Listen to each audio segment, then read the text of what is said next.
ATV news मध्ये आपले स्वागत आहे। आपण पाहत आहात आदिवासी न्यूज वार्ता मध्ये परिसरातील क्रीडा, शैक्षणिक, राजकीय व इतरही घडामोडी।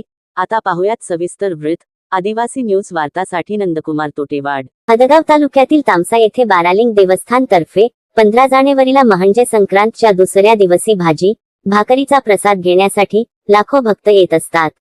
त्या निमित्ताने यात्रेत खेळणी, चुरमुरेवाले, आकाश पाळणे, विविध दुकाने येत असत, परंतु देवस्थान कमिटीने यावर्षी इतर सर्वांना बंद करून फक्त भक्तांना भाजी भाकरीचा आस्वाद घेता यावा म्हणून हा निर्णय घेण्यात आला, असे कमिटीचे ठरवले।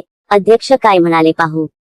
शेकडो वर्षापासून इथं भरत आहे व येणाऱ्या 15 तारखेला म्हणजे गुरुवारी ही यात्रा आहे व यात्रेचं स्वरूप वरच्यावर वाढत आहे व येणाऱ्या भाविक भक्तांना बी या तीर्थ म्हणजे भाजी भाकरीचा व्यवस्थित लाभ घेण्यासाठी आम्ही असं ठरवले आमच्या कमिटी व गावकऱ्यांनी की बाबा जेणेकरून ही यात्रा चांगल्या प्रकारे पार पाडावी व सगळ्यांना या भाजी भाकरीचा आस्वाद घेता यावा यासाठी आम्ही इथे येणारे जे प्रत्येक म्हणजे हॉटेलवाले राहू किंवा जे इतर व्यावसायिक किंवा कुठल्याही प्रकारचा व्यवसाय करणारा यांना सर्वांनी इथं प्रतिबंध घातला आहे व फक्त भाजी भाकरीचा महाप्रसाद इथे वाटपाचा कार्यक्रम फक्त राहील त्या दिवशी।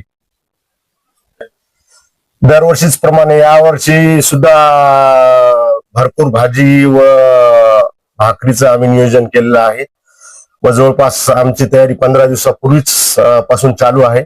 आजूबाजूच्या खेड्यातील प्रत्येक शेतकरी व ग्रामीण भागातील जे गरीबातला गरीब जे आहे त्यांनी आम्हाला भाकरी करून इथे आणून देतात किंवा मग ज्यांना जे ज्वारी नाही ज्यांच्याकडे किंवा काही नाही अशांना आम्ही इथून ज्वारी दळून पाठवतो व ते भाकरी वगैरे कलेक्ट करतो।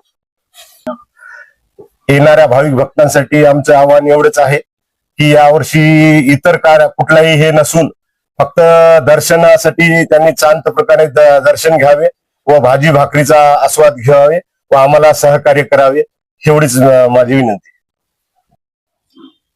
काल दिनांक 6/1/2026 रोजी आमची बारालिंग देवस्थान कमिटीची मीटिंग झाली।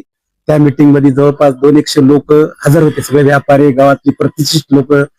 त्यामध्ये असं ठरलं किंवा जत्रेमध्ये धिंगाणा जास्त होत आहे। गेल्या वर्षी फार प्रमाणात जरासं प्रकरण झालं, त्यामुळे या वर्षी आम्ही कोणत्याही प्रकारच्या खेळ किंवा आगास पाळणे, दुकान, हॉटेल आम्ही येऊ देणार नाही, त्याच्यावर बंदी घातली। फक्त या बारालिंग देवस्थानमध्ये जे भाजी भाकरीचा प्रसाद आहे आणि त्यालाच अतिशय महत्व आहे। 150 वर्षाची परंपरा, पहिल्यानं फार 100-200 लोकात होणारी जत्रा आता जवळजवळ 1 ते 1.5 लाख लोकात व्हायली, त्यामुळे आम्हाला फार अडचण व्हायली। त्यामुळे हे सगळं बंद करून टाकलावी आणि या जत्रेमध्ये फक्त भाजी आणि भाकर हे दोनच वस्तू राहतील। त्याचा प्रसाद घेण्यासाठी, स्वाद घेण्यासाठी सर्वांनी यावी आणि यालाच जास्त महत्व आहे। त्यामुळे आम्ही त्याबद्दल सगळ्या गावकऱ्यांना मिळून ठरवले आहे आणि आता याच्यानंतर आम्ही तिथं कोणत्याही प्रकारच्या दुकान किंवा आगास पाळणे याला आम्ही परवानगी देणार नाही।